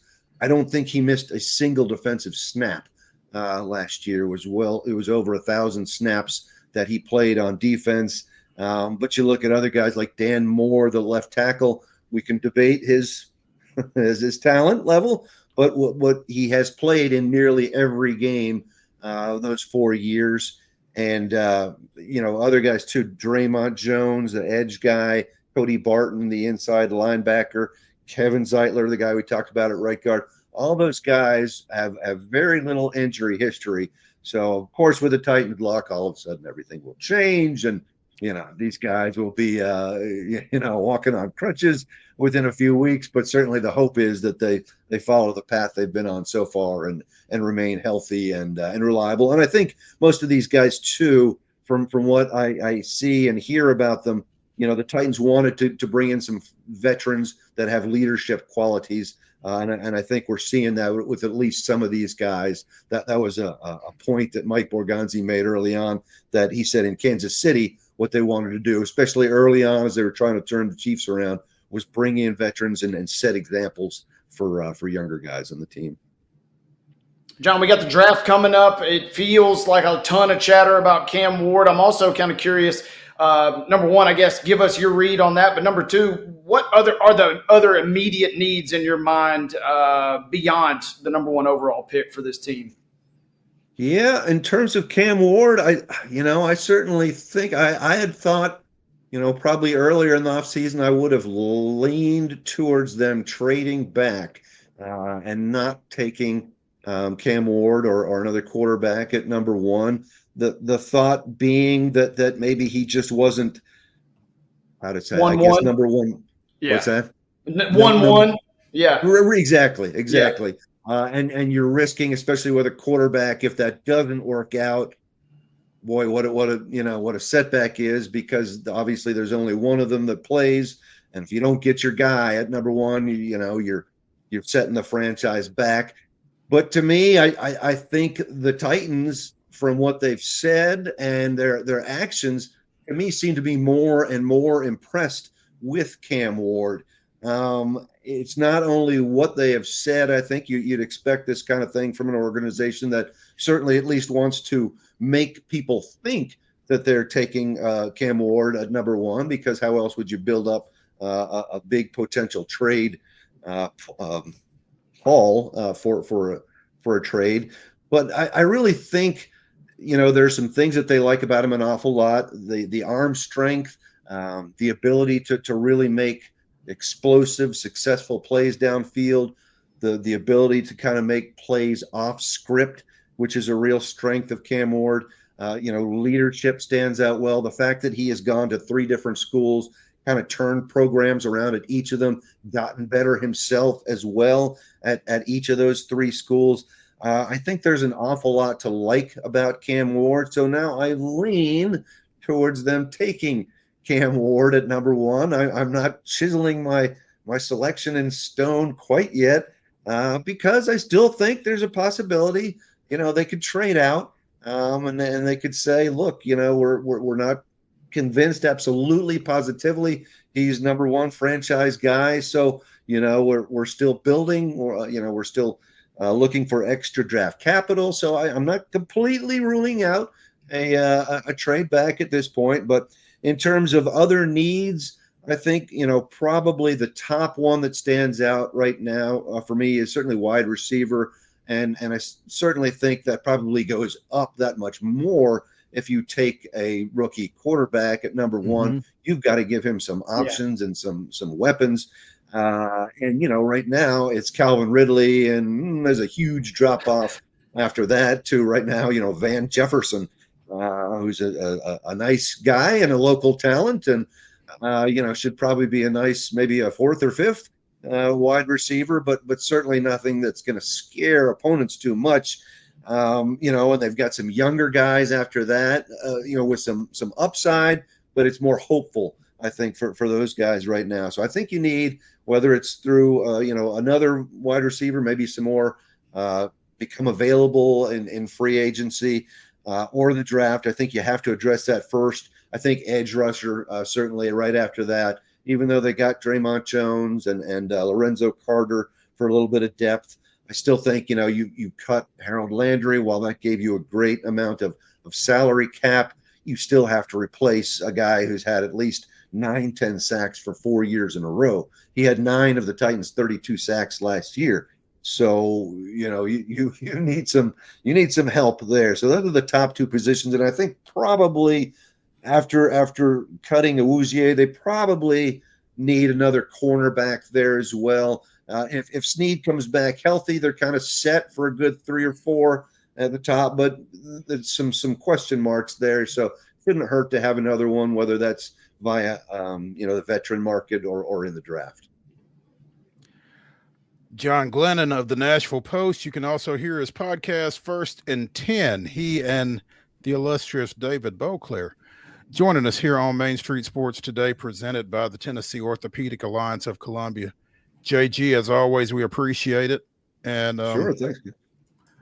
We will catch up with you. That sounds good. I appreciate it. Thank you, sir. All right. Okay.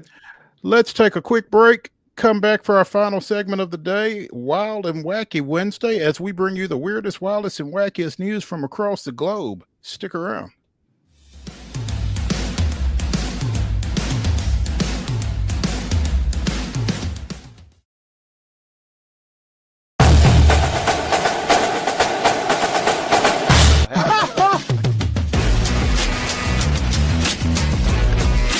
Hey, let's go Stros.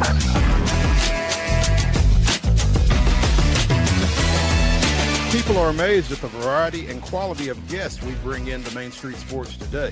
But when you've been in this business for nearly 40 years and you never throw away a phone number, it's pretty easy. Right, Wade? Absolutely. And Wynn agrees with me. Check out some of our guests featured on Main Street Sports Today. Step back and catch my breath. But I expect nothing less from you, big boy. Let's get going. We make it work pretty good. So the fans are tremendous. It's fantastic. It was really amazing. Performance shoot. Yeah. From preps to pros, you never know who's going to stop by. So be sure to listen to and watch Main Street Sports Today from 2 to 4 p.m. daily on the MSM TV app.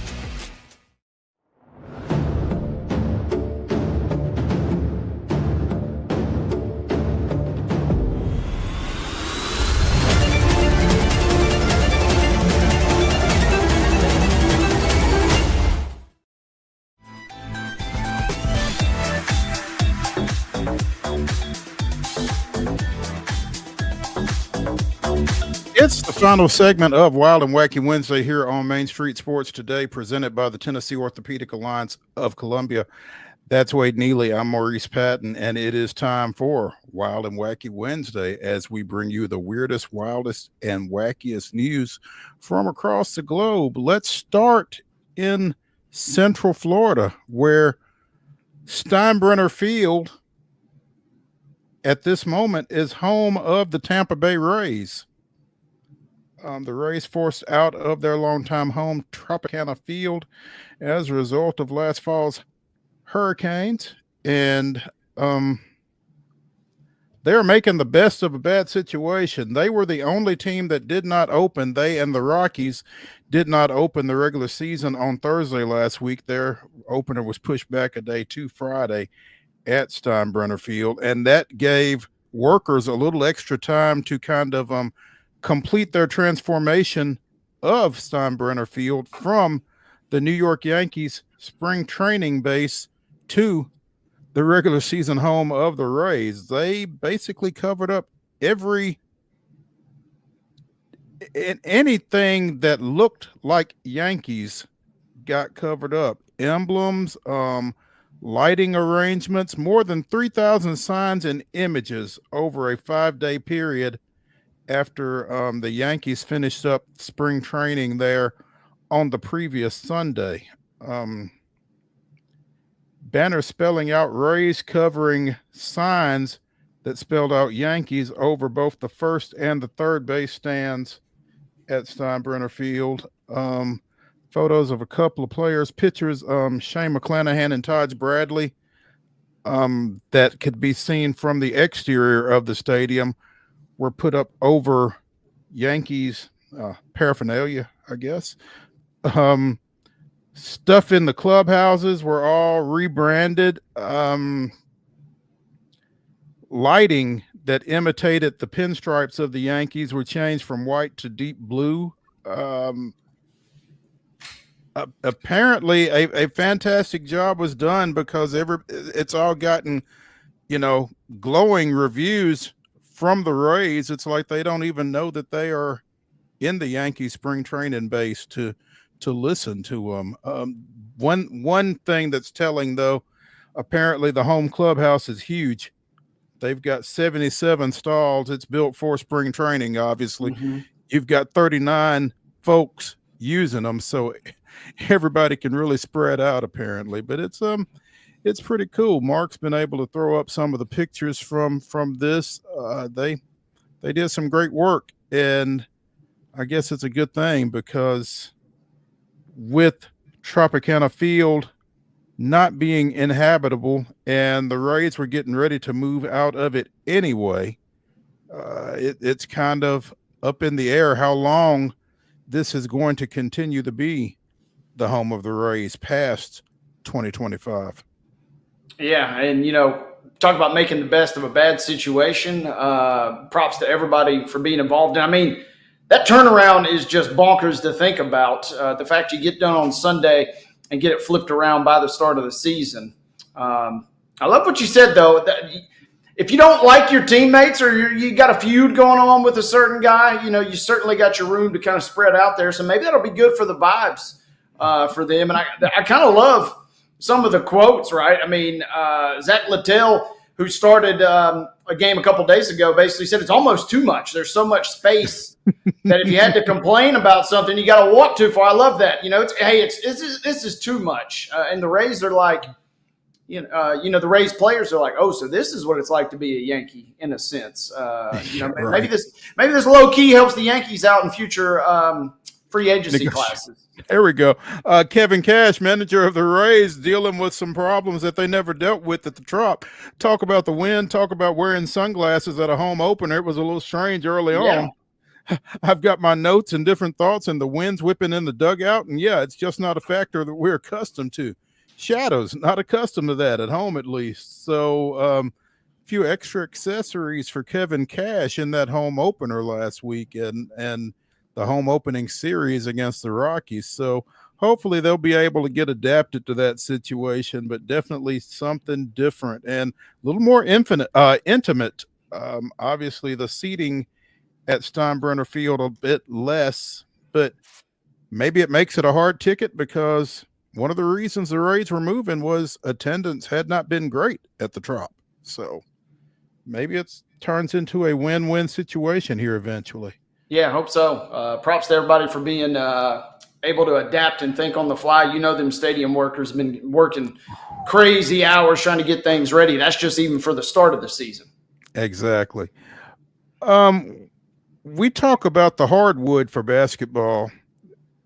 When we talk about getting on the glass, it's typically talking about rebounding. But there is a company in Germany that apparently has designed glass basketball playing surfaces. ASB Glass Floor, a German company building floors made of fused together layers of safety glass covering LED panels. And it opens up a whole different world in terms of the visuals that you can use during a basketball game. It sounds crazy, but I mean, clearly it's got to be safe. But playing on glass, just it's a thought that is a little stunning, for lack of a better word. It sounds pretty wild, but unconventional to say the least. And props to you for sneaking in clearly there. I see what you did there. It was kind of interesting to see this, but they're doing so much with on the court production. Yeah, this is just potentially mind blowing. The stuff that they're already doing, these crazy light shows and these crazy advertisements. Obviously, different sport, but I mean, you see the projections on the ends of on a Preds broadcast, and they're projecting something on the screen, that television driven. But the fact that you're able to also do that on the ice, most recent Preds game I go to, during the intermission, they have a full blown advertisement for the concert that's coming up next week imposed on top of the ice. So now you potentially put this on glass. That just opens up. I mean, we could be talking like full blown, ultra music festival type vibes here if you really want to get crazy with this. This is wild. Glass LED courts are already in home arenas for Bayern Munich in Germany and Panathinaikos Athens in Greece. They've been used by FIBA. Kentucky used one for Big Blue Madness back in October. It's wild. It's wild to think about something like this being possible. Apparently, the NBA used it during their 2024 All-Star Weekend in Indianapolis. Sounds like it might be the wave of the future. Yeah, and we've said it a couple of times, weaving in and out throughout this broadcast. If there's a chance to squeeze in some extra ad revenue, some extra display, some monetization being involved, look for this to continue, it feels like. No doubt. Finally, last week we told you about Louie and Ophelia, the two otters that escaped from a zoo in Green Bay, Wisconsin that were on the lam. Well, apparently Ophelia has returned to her enclosure. Louie is still out, and apparently the explanation is this is otter breeding season, and we expect that as a male otter, Louie is likely ranging a bit further from home than Ophelia did.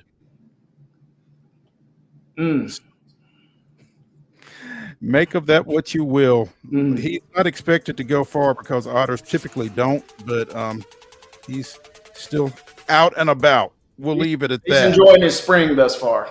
Absolutely. Spring fever for Louie. Let Louie live. That's going to do it for Wild and Wacky Wednesday here on Main Street Sports Today, presented by the Tennessee Orthopedic Alliance of Columbia. Come back tomorrow at 2 o'clock. We will be here. We invite you to be here as well. See you then.